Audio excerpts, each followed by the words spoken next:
बातें बहुत कुछ सुनी, आप कर भी रहे हैं। समाज बहुत बदलते इस दौर में समाज बहुत आगे बढ़ रहा है। अब इसमें ज्यादा कहने की आवश्यकता इसलिए नहीं है कि आप सब समझ चुके हैं।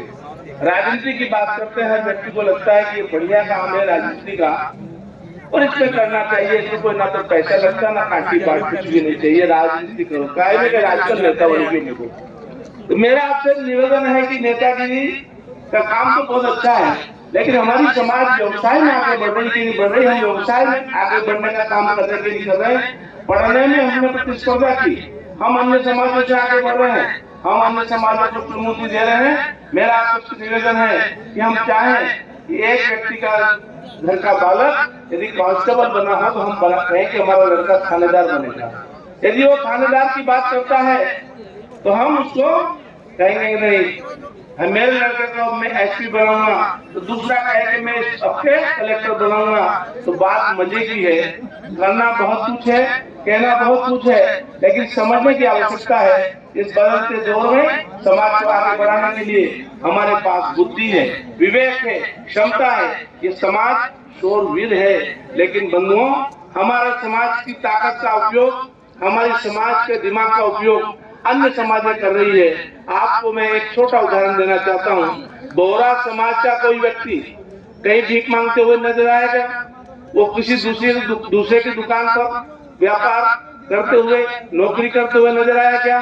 वो उनके ही समाज के लोगों के साथ रहता है। तो मैं वरिष्ठों से भी आग्रह करूंगा और हमारे युवा साथियों से भी आग्रह करूंगा, व्यवसाय बहुत कुछ है, काम करने के लिए बहुत जगह है, लेकिन हम आपस में अभी एक नया परिदृश्य जो देखने को मिला है कि हर एक व्यक्ति एक हाथ में बढ़िया सा कड़ा, अच्छी सी गाड़ी और बढ़िया छोटी दाढ़ी और बड़ी दाढ़ी भी रखने का एक शौक तो चलन हो गया है। बड़े बुजुर्ग बैठे हैं, बड़े बाल और दाढ़ियां तो हमारे समाज में कभी रखे नहीं थे। वो रखते थे 60 साल के बाद में, जिनकी सफेद दाढ़ी हो जाती थी, जो इस समाज के वरिष्ठों में उनकी गिनती होती थी। बंधुओं, व्यवसाय खुद करें, मेहनत खुद करें। जब युवा तरुणाई अंगड़ाई लेती है तो बहुत कुछ नए निर्माण होते हैं। राजनीतिक क्षेत्र में कई योद्धा आगे बढ़ गए हैं और बहुत कुछ पीछे हो गए हैं। ये भाग्य का खेल होता है। इसमें उलझने की बजाय हमारे परिवार को नयापन देना, नवाचार करना, तो हम व्यवसाय की ओर आगे बढ़े, आध्यात्म की ओर आगे बढ़े, क्योंकि ईश्वर के बिना ये सब असंभव है। और जब परमात्मा स्वयं मदद करता है तो भाग्य भी खुलता है, और भाग्य का उदय जब हो जाता है तो अंतिम पंक्ति में बैठे व्यक्ति का भी कल्याण कर देता है। इसलिए मैं आप सब युवाओं से निवेदन करता हूँ, बहुत सारी बातें हैं, लेकिन आप तो मन बना लें, मन ठान लें कि आप सब चाहें जो कर सकते हैं। कुरीतियों को दूर करना हमारे यहाँ से प्रारंभ होगा। पहले जब कहीं जाते थे, सभाओं में जाते थे, तो कम से कम 90% साफे वाले मिलते थे, 80% धोती वाले मिलते थे। लेकिन आज का माहौल इतना बढ़िया हो गया है, हर कोई कहता है कि पैंट भी पहनूं, सूट भी पहनूं, और बने तो जींस भी ढूंढ लो, उम्र का कोई सवाल ही नहीं रहा। तो मेरा आप सबसे निवेदन है कि हम काम करें, हमारी दिशा निर्देश हमारे परिवार को आगे बढ़ाने का काम करेंगे तो निश्चित रूप से युवाओं का कल्याण होगा। और आज के इस अवसर पर मैं यहाँ इस मंच से, मैं गरोड़ और मंदसौर जिले से के जो कार्यकर्ता हैं बैठे, उनसे निवेदन करना चाहता हूँ कि क्या है ऐसा अधिवेशन गरोड़ में भी करना हो तो एक बार हाथ ऊंचा करके इनको मैं प्रार्थना कर लूं, निवेदन कर लूं कि आप सब लोग, आपकी अगर स्वीकृति हो तो ऐसा एक अधिवेशन बढ़िया सा अपन गरोड़ जिले में भी करें। और आप सब सादर आमंत्रित हैं। बहुत बहुत धन्यवाद। जय हिंद, जय भारत। बहुत बहुत धन्यवाद आदरणीय विधायक महोदय ने अपनी विधानसभा क्षेत्र में इस कार्यक्रम के अगले कड़ी में आमंत्रित किया है। बहुत बहुत साधुवाद, धन्यवाद। अब मैं श्री चंद्रसिंह जी सोंदिया, जो कि जिला पंचायत के अध्यक्ष है, मैं आपको आमंत्रित करता हूं कि आप आए और युवाओं के लिए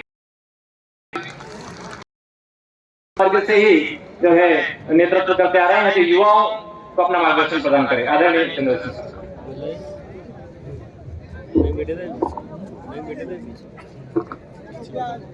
आज सोनवाड़ी राजपूत समाज के युवाओं के इस महाकुंभ में उपस्थित सम्माननीय वरिष्ठ जन, और मध्य प्रदेश और राजस्थान के कोने कोने से के सभी वरिष्ठ जन युवा साथियों का मैं हार्दिक अभिनंदन वंदन स्वागत करता हूं और सभी वरिष्ठों के चरणों में प्रणाम करता हूं। आज संयोग से मेरा जन्मदिन भी है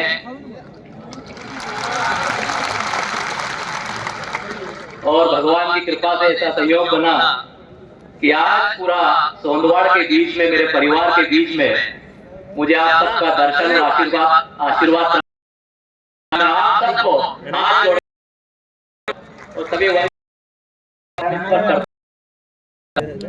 आदरणीय हमारा पूरा यहाँ पर बैठा है और हर क्षेत्र में सोंदवाड़ी शेरों ने अपना नाम और मुकाम हासिल किया है।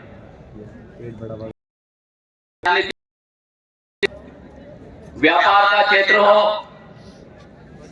सर्विस नौकरी का क्षेत्र हो, धर्म का क्षेत्र हो, हर क्षेत्र में हमारे लोगों ने झंडा गाड़ा है और आगे भी भगवान की कृपा से ये यात्रा निरंतर आगे बढ़ती रहेगी। मेरा इस अवसर पर साथियों से यही आवाज पर चित्र लगा महाराणा प्रताप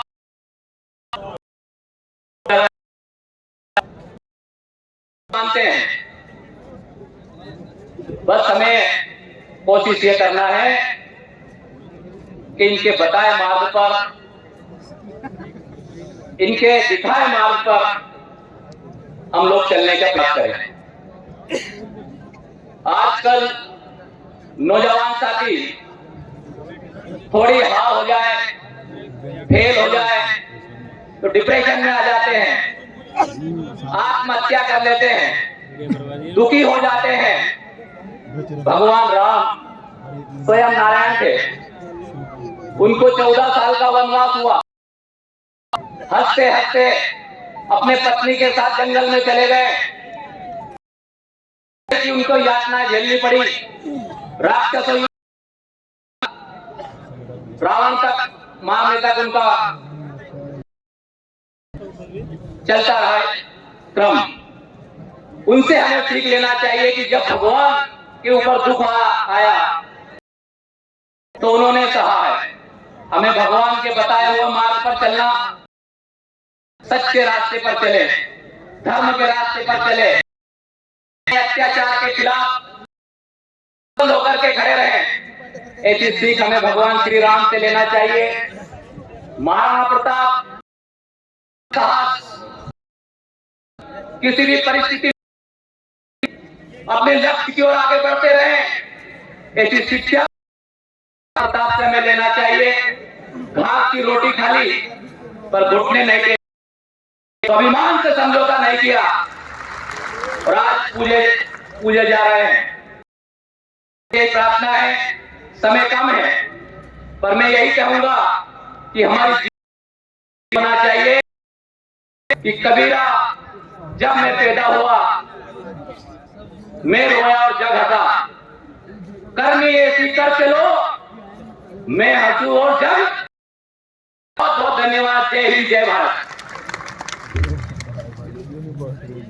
बहुत बहुत धन्यवाद आदरणीय श्री चंद्र सिंह साहब जो आपके जिला पंचायत के अध्यक्ष हैं। बहुत बहुत धन्यवाद। हमारे बीच में हमारे प्रेरणा स्रोत गौरव श्री नारायण सिंह पवार साहब जो कि राज्य मंत्री हैं हमारे बीच में बता चुके हैं। जोरदार तालियों के माध्यम से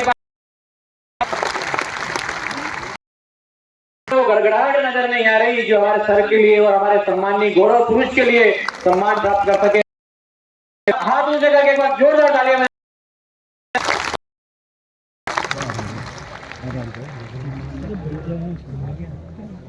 जिला टीम से निवेदन है कि आदरणीय मंच तक